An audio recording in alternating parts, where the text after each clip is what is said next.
Hello, everyone. Welcome to our talk with the fabulous Carlos Andrés Gómez. I'll just say a little bit about Carlos before we get going, and then Carlos is generous enough to read from his excellent collection, Fractures, and it's available to buy in the bookshop.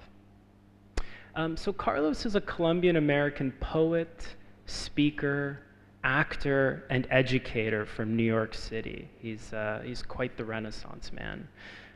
He is the author of several poetry collections, including Hijito, Circling Fatherhood, and Fractures. Together, these collections have won the Broken River Prize, the Poetry International Chapbook Prize, and the Felix Pollock Prize. Carlos's forthcoming collection, Patrilineation, has recently been selected as the winner of the 2025 Alta California Chapbook Prize. His honors also include the Sandy Crimmins National Prize for Poetry in 2019 and the Yates International Poetry Prize in 2024. Carlos is also the author of a memoir entitled Man Up, Reimagining Modern Manhood. And he's also one of the stars of the 2006 Spike Lee joint, Inside Man, a thrilling bank heist movie that, in my opinion, doubles as one of the most important films about post-9/11 New York City. So Carlos holds a BA in history from the University of Pennsylvania, and he earned his MFA from the program for writers at Warren Wilson College. So please join me in welcoming Carlos Andrés Gómez. Thank you. Thank you so much, Dan. Can you give it up for Dan? What a joy. What a joy to be in conversation with such a smart, thoughtful, kind person and new friend. I like to stand up when I read poems. Is it okay if I stand up while I read these poems? I feel okay to you? Is that going to feel uncomfortable for you in the front row? You good? All right. So I'm actually going to read two poems from my new poetry collection, which is not out yet. It's a forthcoming poetry collection. And then I'm going to read one from Fractures, okay? And I'll give you a little bit of background, and I'm going to try to be thoughtful to read these slowly enough, as I know there are many languages spoken in Macau, and for many people here, or everyone here, if English is not your first language. So this first one, which is like many poems actually in Fractures, or much of the poetry that I write, a lot of it is inspired by my lived experience, real things I see, real things I feel, real things I encounter out in the world. So there's a lot of stories, okay? So a lot of times when people think of poetry, they think of just the lyric. And a lot of times people think of something, I don't know if I like poetry, I don't know if I'll understand it. I will say one thing that is very characteristic of my poetry is many of my poetry, it's just stories. So if you like stories, you may be enticed by my poetry, even if you think you don't like poetry, okay? So this is inspired by a very particular moment of my life. When I was a little boy, I was very self-conscious of my long eyelashes. Does anyone here have long eyelashes? You're like pointing right. Okay, there we go. Yes. So I was for some reason I think people used to comment on my long eyelashes, and I got very self-conscious about it. And so this poem is inspired by that, and the sort of cycles of life and growth, and how things can shift over the course of your life, your relationship to them, whether it's beauty or your eyelashes or your sense of yourself or something else. And this is called Aperture. And it goes like this. The perfume lady at the department store teased and marveled at my long eyelashes, said they looked like I just come from the beauty salon. My smirking aunts held the word beautiful to my face like a mirror or blade. So I balanced on the sink of my parents' bathroom, scissors the distance of a butterfly's closed wing from my iris, and snipped. As the lashes fell, I felt something else leave me, marveled at the guilty hand now trembling attached to my body. Growth is a trauma, my mentor in grad school once told me, as though violence is a rite of passage, as though violence makes possible who we are meant to become. I argue with a friend about helicopter parenting, the necessity of hardship to build character, how much damage I might cause if I try to protect my kids from the litany of griefs and traumas I have survived. Did I? When I retell the story of my daughter's birth, our first moment together is the only plot detail that remains the same each time. I now skip how close she came from suffocating on the tangled umbilical cord, how quickly her heart rate suddenly dropped, the way she didn't make a sound initially, and it felt like my pulse might stop. It's the moment she looked up, those familiar lengthy eyelashes, cartoonish on a newborn, out of the chaos of nearly leaving this world before she entered it, out of the bright lights and whir of machines, brushed my face in a slowed rhythm until her eyes closed.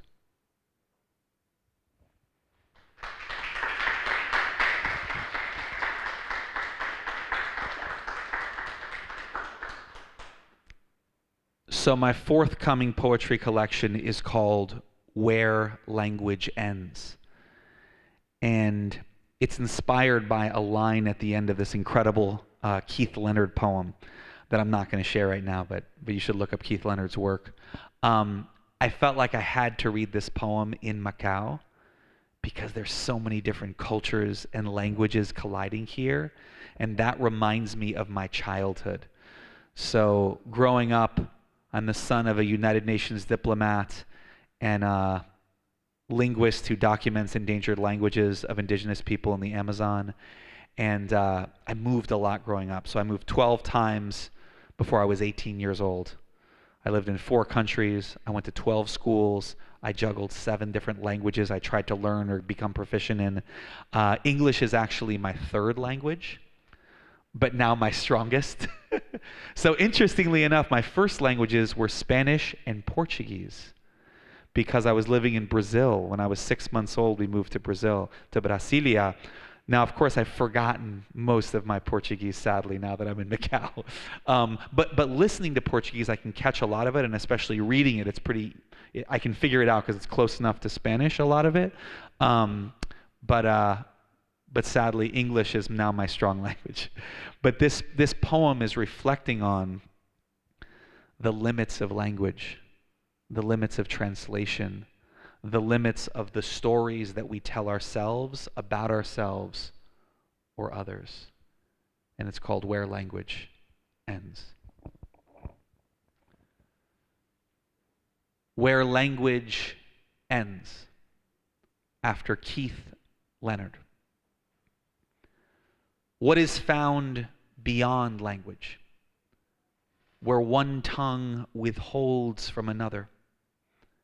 In Japanese, there is a single word that means finding beauty in imperfections.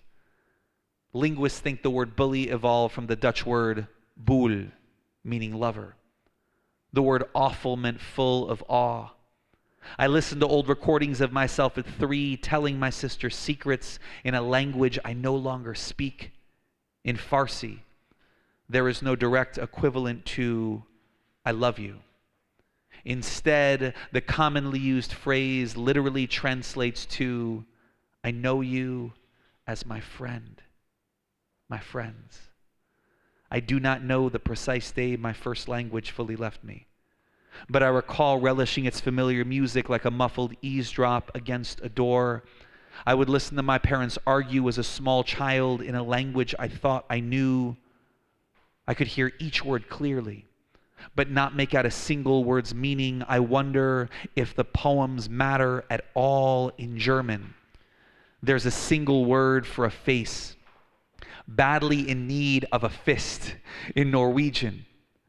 The euphoria you feel as you begin to fall in love. When I comfort my love. The first time she encounters death unexpected, it is the sturdy haven of my arms and chest. Only the vernacular of touch keeps her from the floor. In Brazilian Portuguese, there's a single word for running your fingers through your lover's hair. I'm not writing a poem. I'm running my hands through her hair on days like today when the stanza feels like the most suffocating room. I part and braid the hair of my beloved. Fingers detangle strands into smooth lines like the arteries of a map. I inhale the scent of essential oils and shea butter, and there, peering around the corner, a dialect of 6-year-old irises carried through generations across oceans, the marvel and loss and rebirth of language where absence became the brutal miracle from which lineage was drawn. Our daughter is up past her bedtime, tracing her mother's crown carefully for the first time, as though it were a smuggled book, teaching her to speak.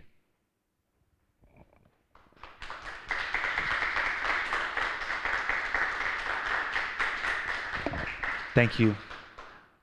I'm going to read one more very short poem, and then Dan and I are going to have a conversation. I'm going to answer his brilliant questions. This poem is the one poem I'm reading from my book, Fractures. It is the last poem in the book. And I wrote this inspired by and dedicated to the 16 and 17-year-old boys with which I taught creative writing workshops for more than a decade at a place called Rikers Island. So Rikers Island is the highest population jail in the world. It's 17,000 people incarcerated on a small island between Queens and the Bronx in New York City. A lot of people don't know the youngest people that are incarcerated there in that jail are children. I know a lot of times when you hear the stories that the United States and Americans like to tell about ourselves or themselves, they often, I guess less so in the last year and a half, but try to talk about human rights or a righteous position when it comes to moral or ethical or human rights related things.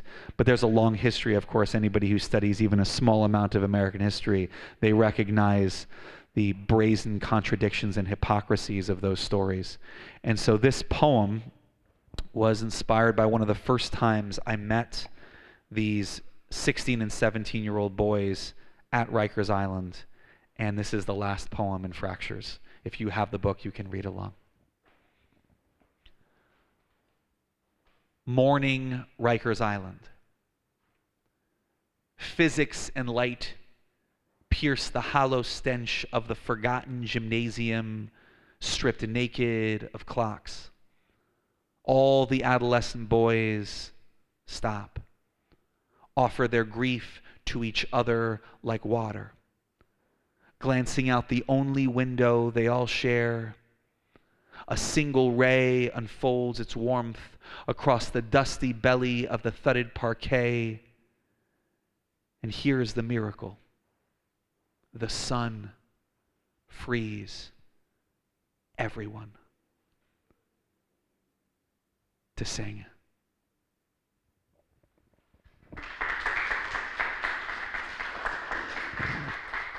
Thank you. Thank you, Carlos. We will have a discussion, but I hope not to monopolize all of Carlos's time. I mean, if any of you in the audience have questions throughout the next 40 or some minutes, I can easily pass the mic, or someone else can pass the mic. So, I have a few questions, but please feel free to ask your own. Carlos is a real dynamic poet, and there are a lot of different ways into a discussion of poetry. Um, I was struck by the second poem you read, Where Language Ends, because right before we came out here, we were talking about Claudia Rankine, and she has this collection of poetry called The End of the Alphabet. And in that collection, she's really foregrounding the limits of language to convey pain. And it's a really beautiful collection of poetry because as the form begins to break down, we get a sense of just the pain that her speaker is feeling. And yet language is it's your medium as a poet, right? I mean, it's you can't escape language. So I was wondering if you could speak about that tension between sort of wanting to convey something, in this case, maybe bodily or affective or emotional, through a medium that the poem itself suggests is insufficient. Yes. What a brilliant question. And huge fan of Claudia Rankine. If you have not read that collection and other work by Claudia Rankine, I highly recommend. Also Citizen. Yeah, what an incredible question. I love that. I mean, one thing that I adore that the genre that I most commonly write in poetry has no squeamishness around, which is paradox. And I think so much of poetry that I find resonates and reflects so much of what I am often feeling out in the world is things that feel like they cannot reside alongside each other in the same real estate. And so for me, it's like I joke, my new poetry collection is all about the inadequacy and the insufficiency of language. So it's like, okay, so you're writing a book where you're going to fail. Well, yeah, maybe so. But I think really what it's about is poetry for me is attempting to reconstitute those tools that are inherently inadequate to try to briefly capture or at least make visible the incomprehensible and the unsayable. And so I think for me, it's like, how can I reconstitute these inadequate colonial tools and out of that wreckage, offer something that for even a brief moment feels like it connects with the unsayable, the unseen, the incomprehensible, to sort of rescue us, I guess, from our despair, from our loneliness, from our alienation, in those moments where we're trying to mine what often has not been uttered or given voice, what's so deep in our interior landscape that we don't know if it'll ever be put into words.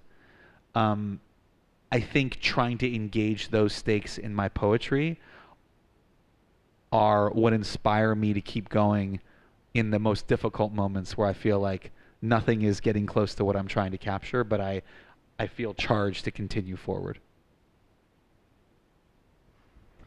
Yeah, I mean, and that certainly resonates, I think, with a lot of your contemporary colleagues in the poetry scene. A lot of poets today are after the everyday, the seemingly trivial, and how that can be a kind of resource for creativity. In one of your more famous, I don't know if it's called viral, I don't know these things, but I guess one of your more viral performances talks about microaggressions. And maybe you could say more about why it's important for you to focus on, like I said, the ostensibly trivial, the seemingly small, and sort of magnify that for your readers, because this discourse on microaggressions is still very much I think a new thing in our sort of popular cultural discourse, but it's something that we are learning about how hurtful it is. Yeah, I think ultimately, to borrow or to paraphrase something that is sort of very eloquently said by my buddy in Atlanta, Jericho Brown, great poet and writer. But he talks about when he sits down to write a poem, he's not sitting down because he needs to say something. He's engaging in the writing of a poem because he wants to investigate something. He wants to interrogate it. He wants to explore it. And I think with so many of my poems, I'm trying to hold something up to the light, offer it my attention, and then invite the reader or the audience to join me in that examination. And so I think, to me, I think the basic requirement, as far as I'm concerned, to be a poet is a really attuned sense of attention to the world around you. So in that sense, I don't know that anything is trivial. I think often the most profound things we encounter in our lives happen in a brief passing moment. I think that's one of the things why there's so many of the stories that are reflected in my poems are often these little brief snapshots of living that maybe only I witnessed, and then if not for this poem would be forgotten to the record of human history. And I don't know if anybody can relate to this, where you see something so beautiful or so painful or so freeing or so despairing or so profound, but you're the only person seeing it. And if you don't archive this somewhere, it will be lost. But you want the lessons of what you're witnessing to be shared forever. I was on the subway in New York City, and I watched this young father. He must have been, 17 years old. And his son was throwing this huge tantrum on the train. And something any parent here can relate to, even if you don't know the subway. And the father, though, did not react. He was very calm. And he just calmly was sort of wiping his son's tears away, and then he kind of was hugging him and rubbing his back. And everyone else was just looking at in that era, the newspaper before everyone was on their smartphones. And it was so beautiful, it ached. Like I felt this ache in me. I was like, gosh, I wish others could watch this moment with this 17-year-old father with his son. And you put that in a poem and it lives forever. You put that in a poem and suddenly that father and that moment he shared have been distilled and can be carried to Macau and to Indonesia and to Sweden and to Ireland and to anywhere. And so I think for me, I don't know that there are any trivial moments, as the sort of cliche phrase goes in the US, they say, when you get to the end of your life, you realize that the big things are small things and the small things were the big things, For example, I had a huge event that I was supposed to do in Atlanta, where I live in the United States, in 2 Saturdays, and I just found out that my daughter's first swim meet is on that day at the same time. So of course, I'm going to my daughter's swim meet. You know what I'm saying? But of course, if I was somebody who said, "Oh my gosh, this very prestigious event for this amount of money would be the most important thing," when I think to 10 years from now, I think it will be more valuable to my life and important that I was there to cheer my daughter on in her swim meet. So I think, again, like so much of poetry and art, I think of what are the ways we can subvert or defamiliarize our associations with many of these ideas we have about living that sometimes we forget to even interrogate where they came from. So for me, like, are there any trivial moments? I don't know that there are. And I think sometimes the most profound lessons and the greatest wisdom we can draw from something can happen in a very brief passing moment, as simple and as small as a 17-year-old father wiping away his son's tears. Yeah, it reminds me of an experience I had on the Toronto subway where I saw a child, it was, an unhoused man was sort of sleeping on the seats and had dropped his towel, and the kid, got up, and, the rest of the subway was sort of keeping their distance, but this kid got up and gave him his towel, and it was so genuine Oh my gosh, and heartfelt. What a tender moment. And I felt like, sorry, I'm talking loud. I felt like I was the only one in the subway, and I don't know if I was, but at that moment I felt like I was the only one who was registering the enormity of this act of kindness. you know? And it's easy to sort of belittle it and say, well, the kid doesn't know better, but no, I mean, that's pure kindness, right? Wow, I love that story. So, And now that story is living on by you telling it and here. now I've You see disseminated, now I've that? shared it, You brought it exactly. to Macau. Um, well, you've just spoken a great deal about the possibility of missing your daughter's swim meet and how you won't do that. Your poetry contains a lot of meditations on fatherhood, some particularly poignant meditations, as you've just shared, and particularly being the father of mixed race children. I wonder if you could say more about writing on family. I mean, is that something that comes naturally to you, or is that something you sort of put on the proverbial table and approach with a sense of urgency? Yeah, I mean, I think the way, I guess the influence of the kind of mentors I had as I sort of developed a sense of my own voice in my writing was that if you are going to be writing, the only option is to write with the highest stakes. To me, I don't see writing. Writing was never, regardless of what my ideas of what my career or job might have been at any given moment in time. I always saw the process of writing and then sharing it out loud in a room as a sacred act and responsibility. And I think that's probably me coming out of the mentors I had in literary circles in New York City, but also having a theater background and thinking about even the sacredness of performance or allowing your voice to vibrate in your body and sharing something in a room that you've written or someone else has written. So for me, I mean, I don't know if the stakes get too much higher than your responsibilities to your children. And so for me, it was something that happened very organically. I didn't sit down after I became a father and was like, okay, cool. Let me plot out a book that'll win an award because it's about fatherhood. And you know what I mean? Like that wasn't the. I mean, for me, it was really thinking about, which I think is my inclination with a lot of my work. If you read it, is I'm often reckoning with these huge social and political issues out in the world, but it's through a very narrow, sort of a very narrow frame of lived experience that's often autobiographical. So, I think if I'm thinking about these greater issues, it's very hard to talk about, a huge issue like sexism or something like that. But I do know how to tell a story about, me and my daughter at the park together, you know what I mean, or whatever it might be. And so I think for me, that's one way that I think I know that the writers that I most admire, whether it's Natasha Trethewey or Dinesh Smith or Yusuf Komunyakaa or Claudia Rankin, you'll encounter these poems or these writings that are, it seems like everything is folded into a single poem or piece of writing.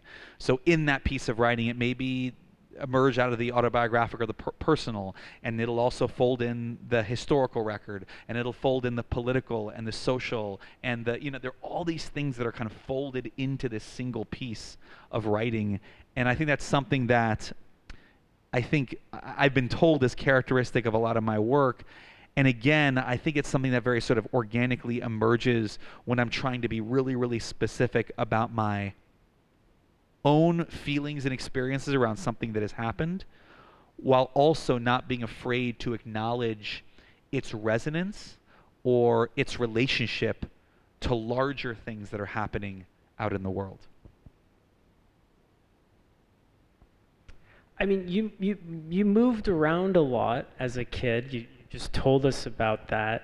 Is is there did the spark for your creativity, can you attribute it to some of that early movement? I mean, in some of the poems and fractures you convey quite poignantly how difficult it is as a kid to leave this place that is home and to go to another place called home, but it feels alien to you. So, did that have any effect on, um, I don't know, your capacity to write, your interest in poetry? That's a great question. Something I think I have a better sense of now than I did before, which is related to what I said earlier about, I think, the basic requirement to be a poet is be attentive to the world around you, like a really rigorous sense of attention. And I think I was forced to have a really rigorous sense of attention. It was a very intensive training growing up because since I was constantly moving, I was always the new kid. So I always had the wrong shoes on and the strange accent and didn't know the pop cultural references and felt like most of my childhood I was on the outside. So I think for so much of my childhood, I didn't have a friend to play with after school. I felt like I was on the outside looking in. That was very painful as a child through a lot of those years. The benefit, though, on the other side was, my goodness, was I a good observer. And so even now, like, people marvel at my ability to, like, I can mimic languages, sounds. I can do things very well because I listen very carefully. Like even right now, when I was doing those poems, I was like listening and watching every single one of you and noticing every little detail. And that's something that I think allows me to be very connected, to a room. And so in that sense, I think I was a poet for years before I wrote my first poem, because I was noticing things. I was noticing all these nuanced um, dynamics that were happening in the world between people.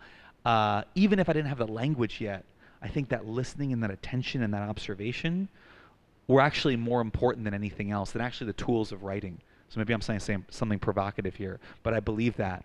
And then when I was 17, then we were talking about this before, I had two separate catalysts that I think led me to, I assume, what must have been inevitable all along. I saw this independent film called Slam, Watch this film. This is an starring, amazing it's an film. incredible film, starring Saul Williams and Sonia Son. And it was the first time I'd seen a kind of poetry that, I mean, it moved through me like electricity. I didn't know that poetry could exist in the body and out in the world and be brought to life um, out aloud in this way.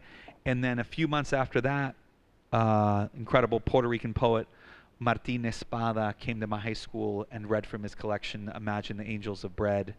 And I just sat in the back of that auditorium at my high school at 17 years old. I wept. I walked up to Martin, and I could only get my name out, and I bought a copy of his book, Imagine the Angels of Bread. And without a word, he looked at me and he kind of pointed and he opened up the book and he wrote inside the cover, Para Carlos, poeta del futuro, Martín Espada, for Carlos, poet of the future. And I was 17 years old in 1999. I ended up kind of keeping in touch with Martín Espada over the years since then. And in 2019, my first poetry book that was released, Hijito, which won the Broken River Prize, Martin agreed to write the introduction for it, which you can actually read on my website. And then the next year, I was in conversation with him for the release of his book Floaters that would go on to win the National Book Award that year. So kind of this wild full circle moment. But how did I become a poet? I'm sort of reconstituting your question and giving a summary because I went many different ways here. Being the kid without any friends who was always the new kid, who was forced to observe and listen and watch very carefully because I was always on the outside. And then I think when I was 17, watching the movie Slam and then seeing Martin Espada call poems to life in a room. And then ever since 1999, the last 27 years, I've been on this journey as a poet. So does poetry begin with observation? Is that the first thing? Yeah, I think for me it does. I absolutely don't believe that I'm the authority on how that process works. It might be different for different people. I'll just say this. I know some incredible poets personally that are friends, who I think actually are people who are defining the canon right now. And none of them, or let me frame that another way, all of them are very, very attentive people. All of them are tremendous observers and listeners. I think about in a world where our attention is so fracked and pulled in so many directions, it is, I think, a profound act of spiritual groundedness to just be present in your body and focus on something.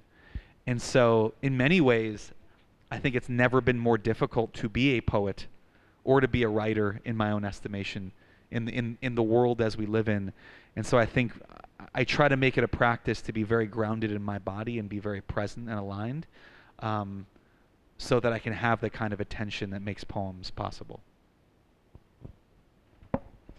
Um, so I'm from the University of Macau, and we've been hosting writers this week, and a lot of the students have had questions for the writers along the lines of, I have these personal experiences. Sometimes I have traumatic experiences, and I don't know how to deal with them, but I want to write about them. I don't know how to capture them in my prose. I don't know how to capture them in my art or in my poetry. How do I sublimate those difficult experiences into the work of poetry? I mean, I suppose another way of asking the question is writing poetry for you about what you say, what you call your lived experience? Is it cathartic? Is it therapeutic? Is it a way of confronting the darkness, for lack of a better way of putting it? Great question, and definitely a question I get from a lot of university students when I travel around the world in the United States. But it's a great question. Yeah, absolutely, writing poetry can be cathartic and therapeutic. Not a replacement for therapy, I should say, as someone who's a big proponent of therapy. Um, and it can't merely be that. Does that make sense? When I'm writing a poem, my goal is not just for therapeutic purposes, though that's just I think a positive outcome with a lot of my writing. I think I will say two things, especially if we're talking about things that can be really traumatic or really difficult material, which a lot of my work has engaged over the years. I'm thinking in particular of interracial in Flatbush, Brooklyn. Yes, yes. Yeah, I mean, I read about a lot of really challenging stuff in some of my poetry and in my memoir. I think a couple of things. I'll say one thing is I think so much of the artistic process is trying to sneak up on and unlock your subconscious or your unconscious.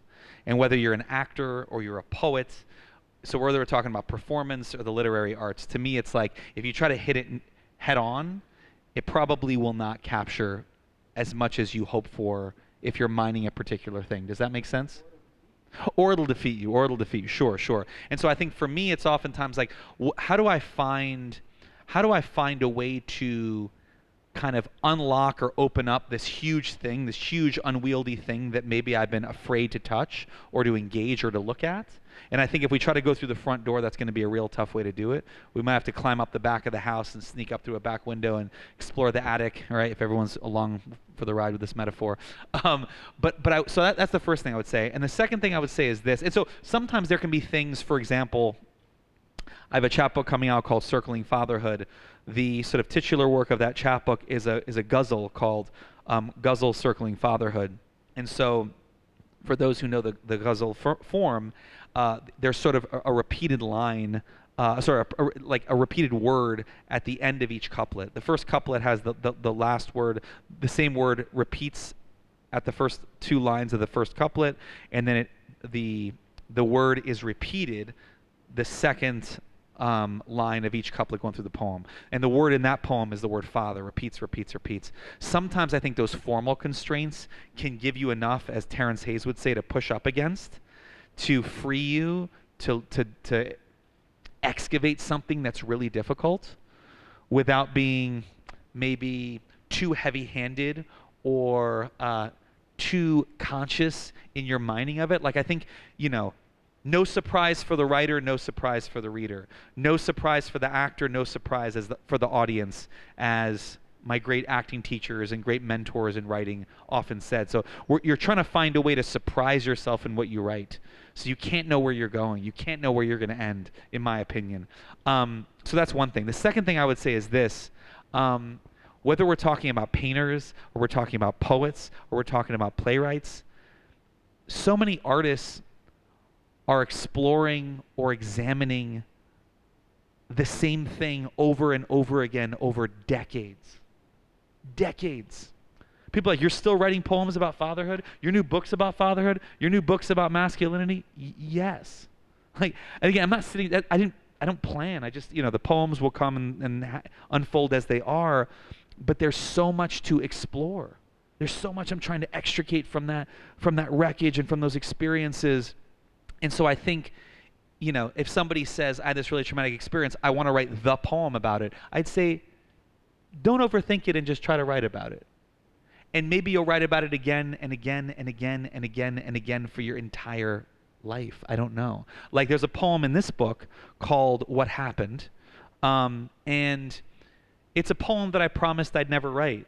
And basically, in March of 2010, my best friend moved to Nashville, Tennessee. We were out late at night one night after a night of drinking, and a guy walked up and punched him in the face and then ran and knocked him out cold, and he cracked his head on the edge of the sidewalk and would have been dead in 15 minutes if I didn't get him to the hospital. I never planned to write about that. I promised myself I would never write about that. I started to write about it in my memoir, and then years later I wrote the poem called What Happened in this book. There's so much in that experience that is beyond language for me, that is beyond comprehension, that is language feels inadequate, and yet.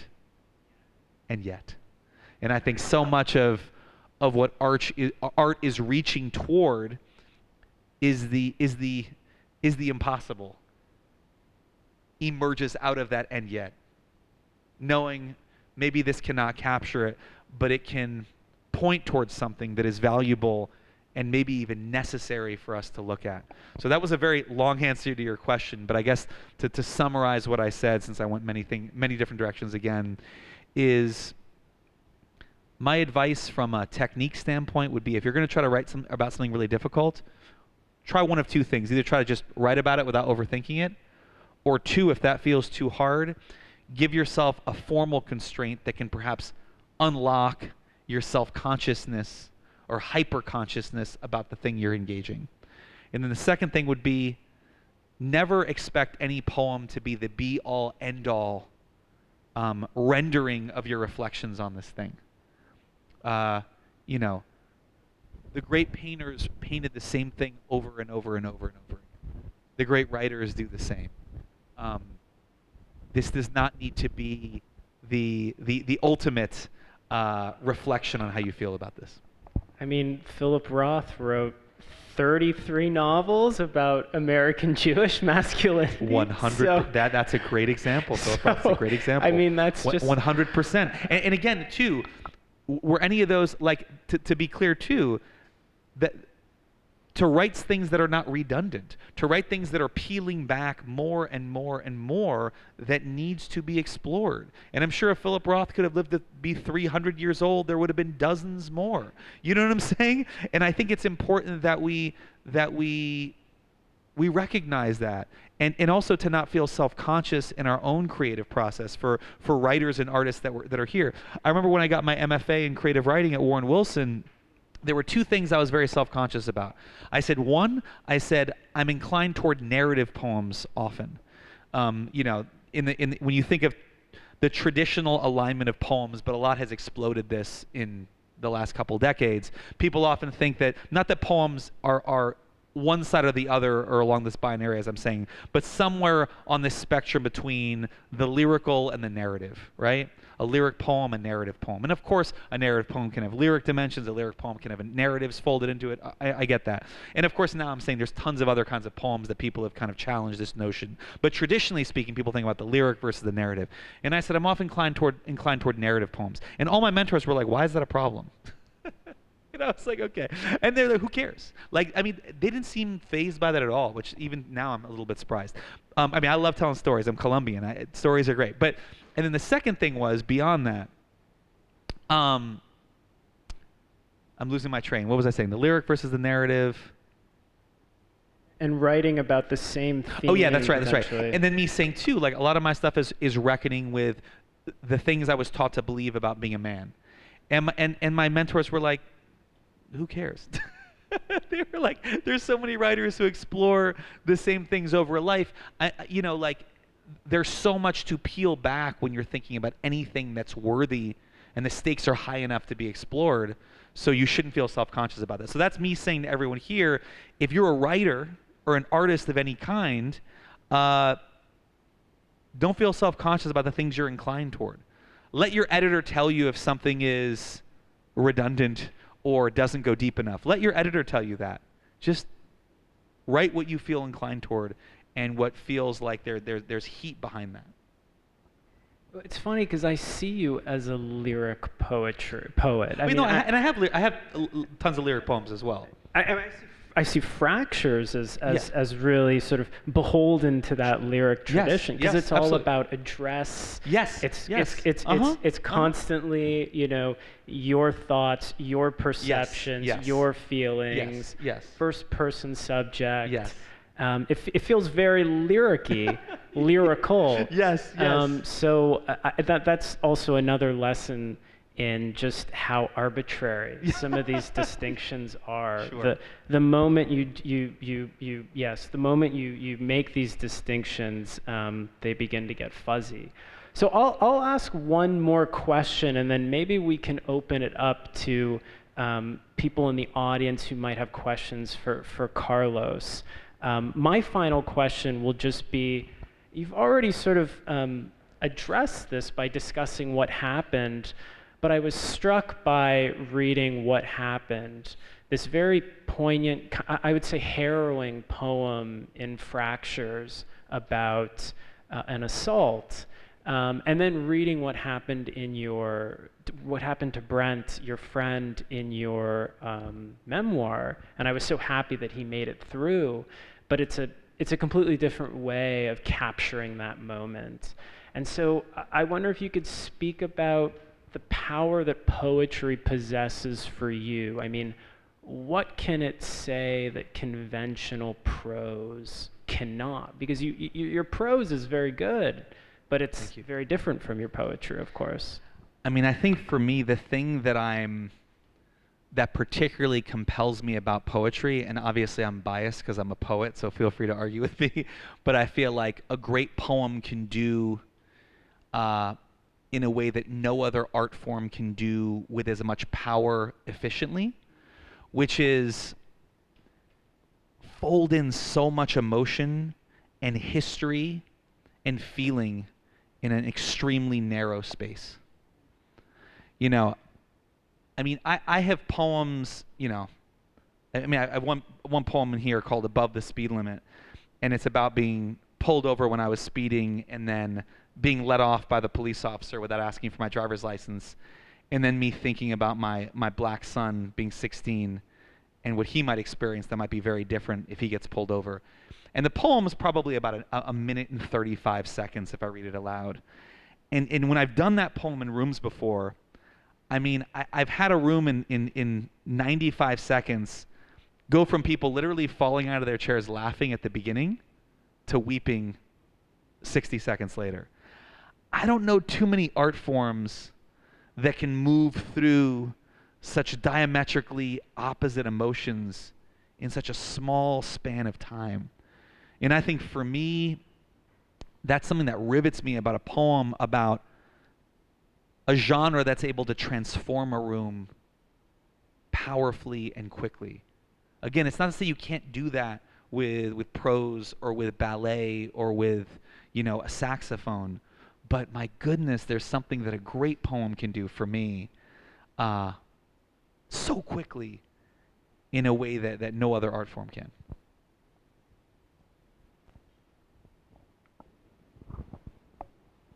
Boa tarde. Hi. Thank you. So I have two questions. The first, do you think you would have been the same poet or writer, or if you instead of writing in English, you would have written in any other language, like Portuguese, for example, or Spanish, your mother language, right? Well, and I don't know much of your poetry, so it's the first time I have a book of yours and I'm reading a poem of yours. So I'd like to know what impelled you to write about masculinity. I think we haven't talked about that here, and yeah, that is it. Brilliant My 2 question. questions. Thank you so much. The first question was, do I think I would have been a poet, the same poet? That's a great question. What brilliant questions. Thank you for that. It's really amazing because when we think about even the idea from where language ends, there are words that only exist in one language, as we know, right? Like I don't speak Cantonese. I don't speak Tagalog. I don't speak Urdu, but I have friends who do, and they will tell me, I don't know how to translate this. And Spanish is like that too. You know, there are phrases that you cannot translate. And so I don't know that I don't think that I mean, it's a wild question, isn't it? It's an incredible question to sit with. Would I have become a poet? I hope so, but I don't know. You know, I have no idea. I have such a complex relationship to language because of how I was raised. Like the story that you didn't hear here is that when I was 5 years old, my most comfortable language was Portuguese, and then Spanish was second. And my sister and I would play and speak in Portuguese. And my father got very nervous that similar to him, I would one day go to the United States and not speak English, and then be an outsider, and then get bullied and made fun of, like happened to him when he was 13 and arrived in the United States and didn't speak any English. So he forbade us from speaking any language but English from that day forward. And we would get in trouble if he caught us speaking Portuguese or Spanish. And so I forgot almost all of my Portuguese. Much of my Spanish, I got a lot of my Spanish back, but still, you think about that. I mean, I don't know that I would be the same poet, right? Because I was thinking I might be reading different things, and that would have to reshape the way that I would write my poetry. My poetry is deeply influenced, I would say this, by the literary scene in New York City. What a great literary scene to be in. But the style and the issues that are engaged are very much influenced by New York City, and specifically the Nuyorican Poets Cafe, where I would go almost every week for more than a decade. To the second question, masculinity, it really drew out of, I think, probably the most urgent, high-stakes meditation of my life, which continues.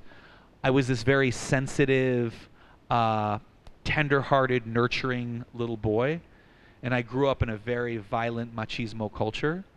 And I think that so much of what I felt like I was being told by the world when I was a little boy was to be anyone but who I was. And so, especially in writing my memoir, but a lot of my poetry, it was my way of finding my way back to myself. You know, the father I am now, the husband I am now, the friend, the artist, the poet.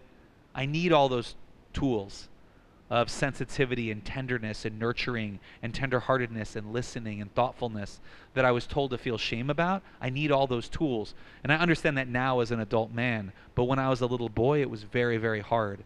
And so I think because that was something that was so despairing and so painful growing up,